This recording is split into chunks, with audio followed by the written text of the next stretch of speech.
দর্শক, এই পর্যায়ে জানিয়ে দিচ্ছি আজকের সংবাদপত্রের গুরুত্বপূর্ণ শিরোনাম।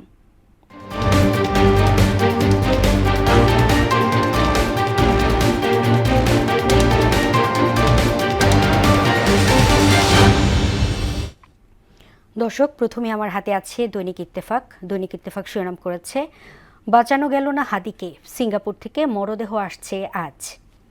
বিদায়ী সংবর্ধনায় প্রধান বিচারপতি, বিচার বিভাগ শুধু সংবিধানের ব্যাখ্যাকারী নয়, সাংবিধানিক মূল্যবোধের সক্রিয় অভিভাবক।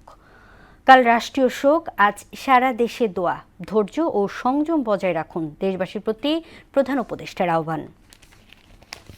সমকাল শিরোনাম করেছে, বাঁচানো গেল না ওসমান হাদিকে, ধৈর্য ও সংযম বজায় রাখার আহ্বান প্রধান উপদেষ্টার।